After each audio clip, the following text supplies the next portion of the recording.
계시록 변론 증거 6번째 시간입니다. 오늘은 계시록 2장 서문학교를 통하여 환난과 궁핍, 충성과 진실, 멸관에 대해서 변론해 보도록 하겠습니다. 7개 대한 편지는 제가 뭐라 그랬습니까? 촛대기에 대한 신앙 표준으로서 제레미지를 영접할 신앙이 어떠야만 신앙을 바른 신앙을 가져서 제레미지를 영접할 신앙을 갖게 되느냐, 그걸 그러라고 말씀드렸죠. 그래서 계시록 1장 20절에 보면 7별의 비밀과 7 금촛대의 비밀이 있다, 그렇게 말씀을 드렸죠. 그거는 촛대기에 대한 비밀인데, 촛대기라면 끝을 맺는 역사를 뜻한 겁니다. 그러면 7별을 붙잡았다 그랬는데, 7별을 붙잡은 것은 주님 손에 붙들린 종이 앞으로 촛대기의 사명자가 돼서 변화 승천할 14만 4천 명의 변화 종들을 뜻했거든요. 이 종들은 하나님의 공감을 받아서 충성한 진을 다해서 하나님의 세세 왕권의 축복을 받음으로 다니엘서 12장 3절처럼 궁창의 별과 같이 영원히 빛나는 세세 왕권의 축복을 받을 종들을 뜻했습니다. 전선염은 37개월 동안 이제 14만 4천 명이 차면 5개를 황충해 난 때는 하나님의 공감을 받지 못하고 하나님의 사랑을 받지 못하고 징계나 사랑을 알지 못하고 그냥 속하던 대로 지나가다가 이제는 황충현한테 피해를 받게 되죠. 피해를 받게 된 것은 오른쪽에 밤고 종의 권리가 박탈당하고 멸망한다는 말인데요.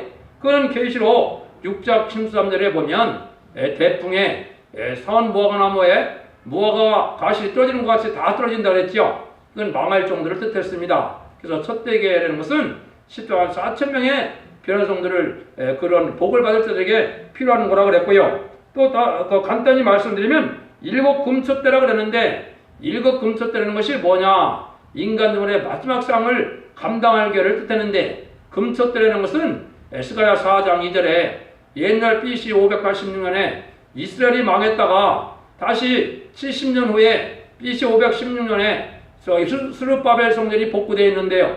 그때 성전이 복구됐던 그 성전을 숭금등대 제단이라고 했습니다. 이것은 인간 종말에 첫 제레미지를 영접할 새로운 제단의 역사가 있을 것을 얘기를 했는데요. 그 제단을 관할하는 분이 바로 누구냐? 여기 주님이다 이 말입니다. 그래서 주님께서 7별을 붙잡고 7 금촛대 사이를 오가는 분이라 그렇게 표현했었죠. 그것은 제레미지 영접할 신앙의 촛대기에는 주님이 직접 다스리는 그런 교회를 뜻했는데요. 이 서머나 교회도 뭐라고 그랬습니까? 서머나 교회 사자에게 피언자기를 처음이요 나중이요 죽었다가 살아나시니가 가라사대, 이건 주님을 말씀하시죠. 죽었다가 살아나신 분인데 처음이요 나중이라고 그랬죠. 이게 나는 알파 오메가라는 뜻이죠. 이 알파 오메가라는 뜻은 아주 여러 가지 깊은 뜻이 있는데요. 성경에서 이 알파 오메가를 설명한 구절은 어디냐면 전도서 3장 15절이 알파 오메가에 대한 설명이 되겠습니다. 그걸 제가 봉독해 올리면, 이제 있는 것이 옛적에 있었고 장차 있을 것도 옛적에 있었나니 하나님이 이미 지난 것을 다시 찾으시니라. 여기는 어떤 뜻이 있느냐? 하나님은 예제정간에 모든 일들을 시작하시면 끝을 완전히 맺는 그런 완전하신 하나님 신이다, 이걸 얘기하는 거거든요. 또 알파 오메가 역사는 처음부터 끝까지 하나님의 역사가 진행된다는 뜻이 있는 것이고, 알파적인 역사와 오메가적인 역사가 있다는 뜻은 하나님의 말씀은 이중성취가 된다 이 말입니다. 이중성취라는 것은 육적 이스라엘 백성들에게 이미 성취된 일도 영적 이스라엘 백성들에게 제레미지를 영접할 때 다시 성취된다는 말이 뜻이 있거든요. 그럼 여기서도 이제 하나님은 뭘 뜻했겠습니까? 하나님의 완전한 예제정가에 되어진 일인데, 촛대기의 사자가 되려면 어떠한 일을 겪게 되느냐, 그걸 지금 서머나 교회를 통해서 우리에게 알려주거든요. 또 이제 읽어보시면, 내가 네 환난과 궁핍을 하노니 실상은 부유한 자니라 자칭 유대인이라 하는 자들의 해방도 하노니 실상은 유대인이 아니고 사단의 해라.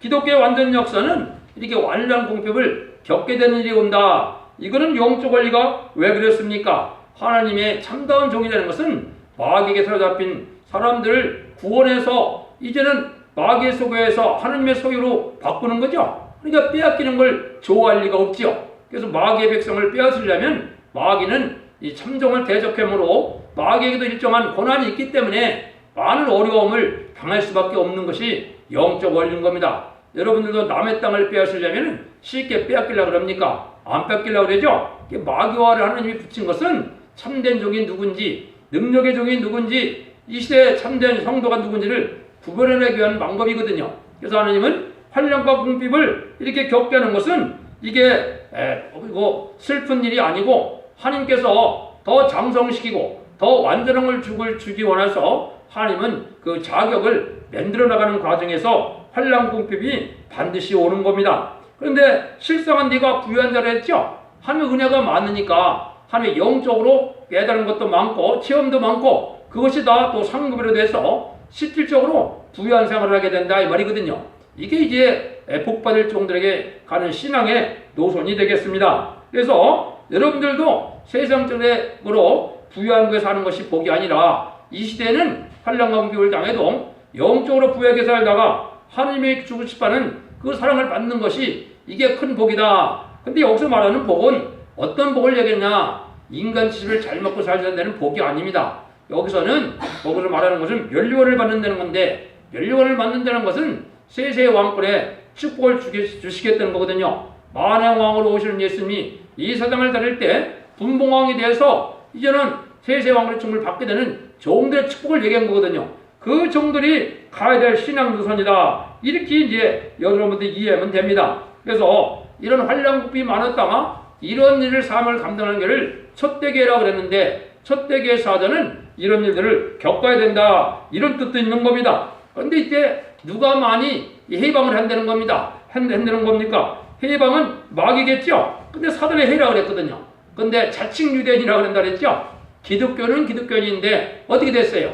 불의한 교권이 되거나 또 말씀에 순종치 않으므로 마귀에게 사로잡힌 자들이 이게 사단의 해가 되는 겁니다. 그래서 간판은 주님의 교회인 것 같고 하나님의 교회인 것 같아도 실상은 마귀가 역사는 사단의 해라 이 말입니다. 이런 자들이 아주 핍박을 한다 이 말이거든요. 그건 여러분들이 변화성도가 되려고 하면 이런 마귀의 싸움을 거쳐서 이겨나야 되고 그런 알곡을 모으는 때 여러분들이 그 자리에 모여야 되는 것이 바로 계시록 7장 2장 3절 4절에 뭐냐? 하나님의 종들의 이마에 인치는 역사로 변화성들을 길러내고 뽑아내는 때가 바로 그런 때거든요.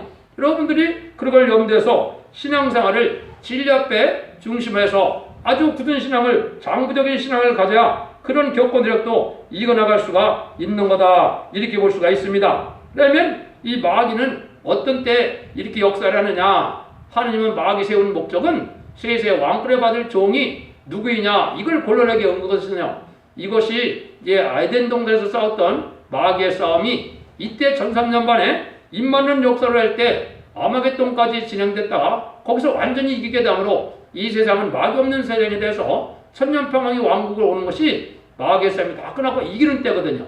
그러니까 이 진리를 이제 사수하고 진리를 믿고 자는 자에게 이 마귀가 달려드는 거거든요. 그래서 말씀이라는 거는 진리라는 건 뭐냐? 하나님 순종하면 오냐고 겸손해서 천국 백성의 인격을 갖추게 되고 세세 왕권의 인격을 갖추게 되는 하나님이 그러한 성령으로 기능 향상을 주는 것이고 말씀을 순종치 않는 데에는 강박해지고 완악해져서 아주 강박한 인간이 돼서 신경질을 많이 내고 원망불평이 많은 인간들이거든요. 이 세상에 지금 어떤 사람들이 많습니까? 원망불평이 많고 강박하고 완악한 세상이 된 이유는 진리 앞에 순종치 않는 자들이 많아서 마귀의 도구가 되는 종인들이 많다는 뜻이거든요. 여러분들이 그걸 잘 분별해서 인격을 잘 닦아가는 이런 자가 되어야 됩니다. 그 다음에는 이제 하나님이 말씀을 지키느냐 말씀을 지키지 못하느냐에 따라서 마귀가 시험해보는 겁니다. 진리를 지키고자 하는 자에게 믿음이라는 것이 아는 것이 믿음이 아니고 관념적으로 종교생활하는 것이 믿음이 아니거든요. 그런 자들에게는 마귀 시험이 없을 수 있습니다. 그러나 회개에서 진리를 지켜나가는 자에게는 마귀가 시험하려게 되거든요. 그래서 진리를 사수하는 자들에게 하느님은 알곡을 인정해서 복주게 하는 방법으로 이렇게 마귀의 참소를 허락하는 겁니다. 그래서 그런 일들이 많이 겪게 되는 종이다. 이걸 얘기한 거거든요. 그러니까 이게 환난 궁핍이 왔다 그래서 이게 슬퍼할 일이 아니고 이게 아주 나쁜 일이 아니다 이 말입니다. 그래서 그런 종들에게 뜻밖게 하라니 이제 놀라운 은총 속에 복받을 길을 인다는 방법이다. 이렇게 얘기할 수가 있죠. 두 번째는 이제 사상 문제가 결부되는 겁니다. 한국이 특별히 이렇게 좌우로 사상 문제가 이렇게 대립되는 것은 바로 뭐냐? 성경의 좌편은 마귀편을 뜻한 거거든요. 우편은 천국, 하느님 편을 뜻한 거거든요.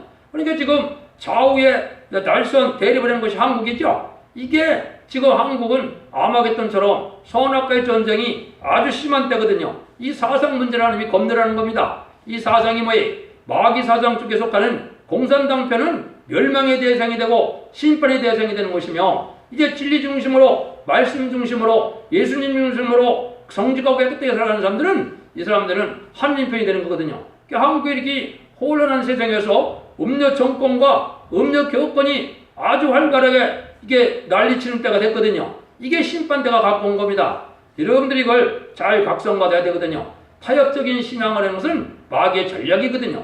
지금 우리나라가 얼마나 타협적인 신앙, 타협적인 그런 정권과 교권이 됐습니까? 이게 다 마귀 편이고 죽는 길로 인도하는 거거든요. 사망과 음부가 따른다 그랬거든요. 계시록 6장에서는. 여러분들이 이 사상을 바로 지켜나가야 승리하게 된다 이 말입니다. 그래서 사상이 타협되면은 하나님 편이 될 수 없는 거고, 마귀의 편이 됐다, 환란과 재난에 멸망을 할 수밖에 없는 것을 뜻했습니다. 그래서 참된 종의 기도라는 것은, 그 노선이라는 것은 요셉의 환란처럼, 야곱의 시련처럼, 다윗의 고난처럼, 욥의 인내처럼 그런 일을 겪어나가면서 신앙이 정국 같은 신앙이 돼서 그게 승리하는 이런 신앙 반열을 이루어서 그 종들이 세세 왕권을 축복받는 승리자 반열을 이루는 것이거든요. 그러기 위해서는 많은 일들을 환란을 겪게 된다. 이걸 또 강조하거든요. 10절 11절입니다. 내가 장차 받을 고난을 두려워 말라. 볼지어다 마귀가 장차 너희 가운데 몇 달은 오게 던져 시험을 받게 하리니 너희가 10일 동안 환란을 받으리라. 네가 죽도록 충성하라. 그리하면 내가 생명의 멸류관을 네게 주리라. 기 있는 자는 성령이 그들에게 하시는 말씀을 들을 자다. 이기는 자는 둘째 사망의 해를 받지 아니하리라. 이거는 해방만 있는 것이 아니라 무서운 밖에까지도 올 수 있다 이 말이죠. 신앙의 참된 노선을 가다 보면 순교적인 각오를 하고 살아가야 되는데 이런 일을 당할 수 있다 이 말이죠. 꼭 여기 10일 동안이라 이렇게 볼 수는 어렵고, 많은 사람들은 이런 마귀 세력에게 많은 어려움을 겪게 되겠는데, 지금은 어떤 자들이 마귀 세력을 하겠습니까? 음료적인 정권 세력과 음료적인 교권 세력이 마귀가 도구가 된 거거든요. 그래서 참된 신앙 노선으로 진리 중심으로 살고자 하는 자들은 아주 핍박하는 시대가 오는 거거든요. 그런 일들이 지금 어떤 일로 나타나고 있느냐? 간음죄가 죄가 아니다. 동성애를 용납한다. 이 공산당과 타협하자. 이거 다 마귀 사상이거든요. 이런 자들은 마귀가 들어가서 마귀의 도구가 돼서 참된 신앙 노선을 가는 자들에게 이렇게 사는 자들을 아주 핍박하는 시대가 올 걸 얘기한 거거든요. 근데 이럴 때 이거를 잘 보면서 이겨나가는 신앙을 가져야 하나님이 돕는 역사 속에 환란과 재난에도 천군 전사가 도와줘서 멸망을 받지 않는다. 그런데 여기 놀라운 약속을 하는 겁니다. 그걸 다 겪고 나면, 죽도록 충성하면 생명의 멸류관을 네게 주리라고 그랬죠. 여기 표현은 생명의 멸류관이라고 그랬지만은 여기서 말하는 멸류관은 왕권을 뜻한 겁니다. 멸류관이라는 것은 구약에는 어떤 자가 쓸 수 있는 것이 멸류관입니까? 세 가지 신분만 쓸 수 있는 게 멸류관입니다. 왕과 제사장과 선지자만 쓸 수 있는 거거든요. 근데 여기서 말하는 멸류관은 이제 이기게 돼서 세세 왕권의 축복을 받을 이런 종들에게 주는 상급을 뜻했거든요. 왜 그렇게 그걸 해석하느냐? 둘째 원칙 나오거든요. 여기 보면 이기는 자는 둘째 사망의 해를 받지 아니한다 그랬죠. 이건 이제 계시록 20장 14절에 보면 둘째 사망이 언제 오느냐? 백보자 심판 때 심판받는 것을 둘째 사망을 하는 겁니다. 요한복음 5장 27절 이하에 보면 마지막 때 생명의 부활과 심판의 부활로 나올 때가 됐다 그러는데, 그때 둘째 사망을 받는 것은 지옥에 가는 걸 뜻했거든요. 그런데 이 왕권 받은 가족과 왕권 받은 종은 이 둘째 사망회를 받지 않는다. 얼마나 놀라운 축복입니까? 이게 죄를 죄로 여기지 아니하고 다 제단받아 둘째 사망회 해도 받지 않고 그냥 이제 백부자 심판에는 무궁세계에 가는데, 무궁세계에서도 영원한 하나님과 더러 동거동락할 수 있는 복락을 누린다 이 말이거든요. 이게 엄청난 축복이거든요. 그럼 이 시대에 이기는 자의 삶이 뭐냐? 또 첫대계 사망자가 돼서 재미를 경접할 신앙을 준비하는 것이 뭐냐? 이것을 아는 것만큼 중요한 신앙이 없는 겁니다.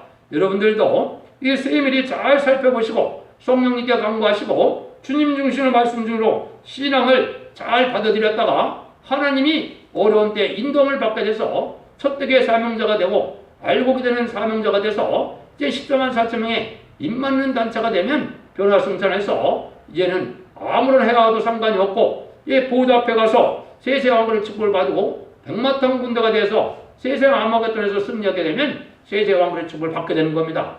이게 얼마나 축복된 일입니까? 이 계시록은 이걸 알려주기 위한 계시록이거든요. 근데 하나님의 계시니까 하나님이 열려주지 않으면 알지 못하는 게 하나님의 계시인데 이걸 아무나 지금 풀어서 해야 되니까 계시록이 많이 혼선되고 있는 겁니다. 여러분들이 그걸 잘 분별해서 신앙로를 바로 찾아서 하나님의 영광을 드릴 수 있는 그런 종들이 되고 죽지 않고 세세가는 그러한 성도와 종년들이 다 되시기를 예수님으로 간절히 축원드립니다.